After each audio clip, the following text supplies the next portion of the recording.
TikTok is everywhere. And yes, folks, we are now giving financial and real estate advice in a 60-second TikTok video.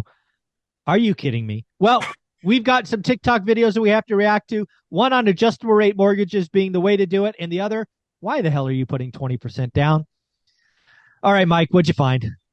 Yeah, so this is an interesting fellow right here. And in his defense, I like to give people the benefit of the doubt until I've seen enough of their content to pass judgment. In his defense, people will clip up 20 seconds out of a longer interview, pull it out of context. This might not be his official opinion. It might just have been the 20-second clip, though it looked like it was from a TikTok with his name on it, a TikTok account. But anybody can make a TikTok account with your name on it. So I won't hold his feet to the fire too bad. That being said, the portions that they chose to clip out about adjustable rate mortgages and not putting a bunch of money down seemed a little interesting. So I thought you might want to react to them. So if you're ready, we'll jump right in.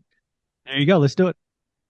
The most common mistake I see people make when buying real estate is just being hell-bent on this idea of putting 20% down. The reality is you really shouldn't put 20% down unless you absolutely have to. And here's the reason why. Because for every $10,000 you put down, it's really only lowering your payment about $50 a month. So it's not really making that big of a difference. You're really better off keeping that money to pay off debt, make other investments, or just keep it for emergencies. Now, again, short form content, you can tell they cut him off in the middle of a statement right there. But I wanted to get your initial reaction to that. Well, again, it's kind of math based. Again, every $10,000, 50 again assumes interest rate.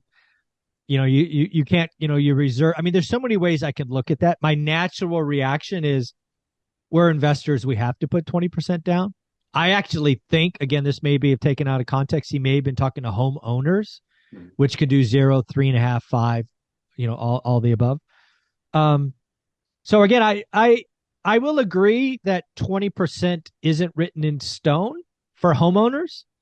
I agree going down to the bare minimums and having no reserves is stupid. But as investors, we want to get the best loans and best rates, which today probably means 25% down.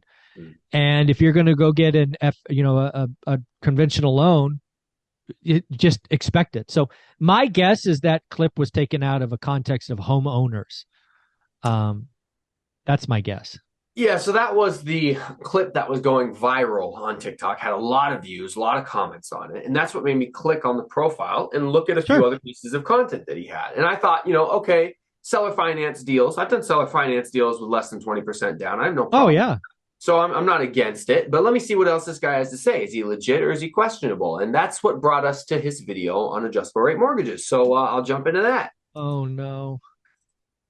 You want to know how you can literally game the real estate system? And it's 100% legal and not talked about enough. See, traditionally, people usually buy a house with a 30-year fixed rate mortgage. This is where your interest stays the same for 30 years. But there's an alternative loan known as an adjustable rate mortgage. Now, this is a modified version of the 30-year loan, but the interest rate the first few years is lower than the average market rate. And when you add that up, it will save you thousands in interest and lower your monthly payment. Now, Mike, I think he forgot where the rate adjusts later and maybe your payment can double. So why don't you remind us about 2007, 2008, and what that looked like for people? Oh, man. So this breaks one of my tenets, certainly as an investor and for me, at least as a homeowner. One of the things I want to do with any of my investments is I want to do everything I can to de-risk it. I want you to ask anybody in Canada or the UK or Australia today.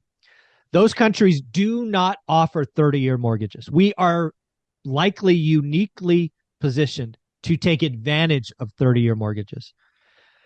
And I will say in this gentleman's defense, for 40 years, the adjustable rate mortgage was the right answer. We had 40 years of, generally speaking, declining rates. The party is over. We got lazy. We didn't, we forgot the 1970s, the 1980s, where again, you could look at interest rates going up for a decade.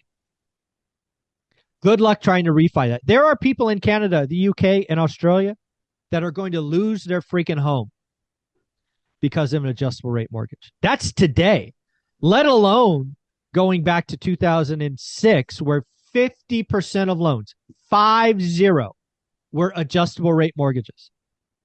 That 2006 origination was the worst vintage on record. It had the highest defaults because they were adjustable rate mortgages. They went from a teaser rate of 171819 to 6, 7, 8, 9%. And unfortunately, they were underwritten at 1.9, not at 9. Today, that's illegal. But no, this goes against everything I believe. You need to de-risk your investments. One of the risks is an interest rate shock to the upside. Rates don't only go down, they can go up. And if they go up, you could lose your house. Why would you ever? No, I hate adjustable rate mortgages. Yeah. And so, again, the individual on TikTok who's posting this is named Mark Neely. And again, they could be posing as this guy. It could be the real guy. It's very hard to figure out if someone is the actual verified account. It's tough. But in the comment section of that video, somebody said, isn't this the exact reason why the housing market crashed in 2008? And the creator, or at least whoever runs this account, says, no, those were subprime mortgages. They're completely different. Is there much of a difference here between adjustable rate mortgages and subprime mortgages, or were they kind of the same thing? No, that's just lazy discussions. First off, a lot of the defaults in 06 were what was called Alt-A. So there's prime, Alt-A, and subprime. Generally speaking, those are credit scores. Alt-A was for people with good credit, but they wanted to underwrite it differently. It's an alternative structure. Yes, there were subprime borrowers, 600 credit scores getting loans, but there were plenty of prime borrowers, plenty. I would argue that probably 50 to 60% of the defaults were prime borrowers who had an Alt-A adjustable rate mortgage. You could have a credit score of 850, which is perfect. So I'll even give you a real example. I had an executive, and I wrote about it in my first book, One Rental at a Time, who brought me in his office and told me he was going to buy 4 rentals in Louisiana. This was after Katrina that had some unique, tax rules. And he was bragging that because of his credit score and his income, he could afford $1,000 a month in negative cash flow. Yikes. He had an adjustable Alt-A mortgage that once it reset, he's like, nope, let these properties go. He destroyed his credit for 7 years. Because of Alt-A. So no, that's a lazy response.